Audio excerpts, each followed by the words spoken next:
नमस्कार साथियों, आपका स्वागत है आपके अपने YouTube channel the Vashishtha blogs में। साथियों, आज किसी स्थान विशेष की जानकारी को लेकर के मैं कोई वीडियो लेकर के नहीं आया हूँ, लेकिन एक ऐसी जानकारी लेकर आप सभी के बीच उपस्थित हूँ जिसे सुनकर, जिसके बारे में सोचकर भी आपकी रूह कांप जाएगी।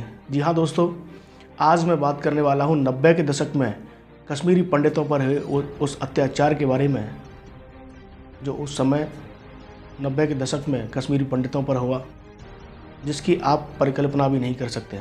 आज से लगभग 30 वर्ष पूर्व।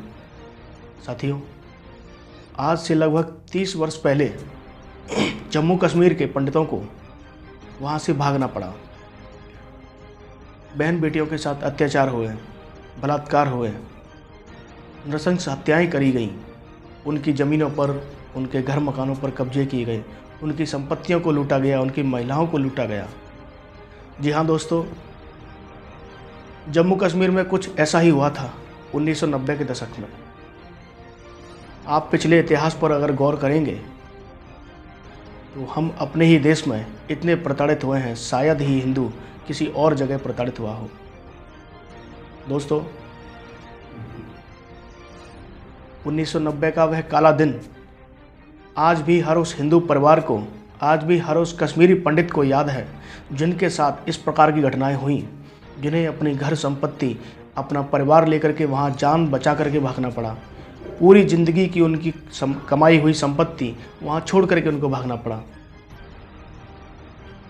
लेकिन हमारी सरकारें उस समय मूक दर्शक बनती रहीं, मूक दर्शक बनकर देखती रहीं। आखिर क्यों? वह इसलिए क्योंकि उन्हें वोट चाहिए था, और वोट उनको चाहिए उन जिहादियों का, उन आतंकियों का जिन्होंने हिंदू और उन कश्मीरी पंडितों पर अत्याचार किए। दोस्तों, हम और आप सिर्फ इस घटनाओं की, इस अत्याचार की परिकल्पना मात्र कर सकते हैं, लेकिन आज उन कश्मीरी पंडितों के परिवारों से आप पूछिए, आज जानिए और उनके दर्द को समझिए कि उन पर क्या बीत रही होगी, जो रिफ्यूजी की ज़िंदगी अपने ही देश में जी रहे हैं। एक ऐसा देश जहां हिंदू पूरे विश्व में सबसे ज़्यादा बहुलता में रहता है, लेकिन उसी देश के अंदर उन्हीं हिंदुओं पर इतने घोर अत्याचार हो रहे हों, और वहाँ की सरकारें, वहाँ का कोर्ट, ह्यूमन राइट्स सारे मूक दर्शक बनकर देखते रहे हों। आखिर इन सब लोगों की चुप्पी क्यों? उस समय पुलिस भी थी, सेना भी थी, ह्यूमन राइट्स भी था।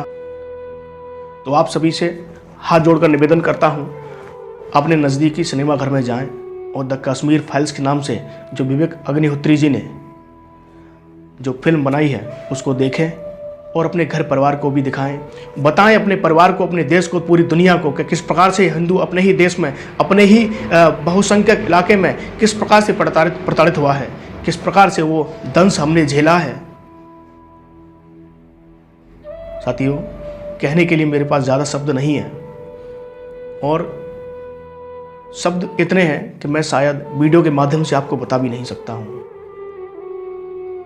मैं आपसे ये भी नहीं कहूँगा कि चैनल को सब्सक्राइब करिए या लाइक करिए, बिल्कुल मत करिए, लेकिन मेरी ये जानकारी पूरी इस दुनिया तक, पूरे देश तक पहुँचाइए, उस हर हिंदू युवा तक पहुँचाइए, पूरे हर उस हिंदू परिवार तक पहुँचाइए जो सोया है।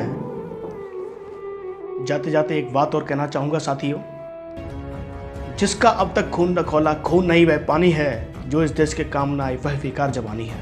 इस जवानी को बेकार मत होने देना दोस्तों, ये जवानी देश के काम आनी चाहिए। जय हिंद।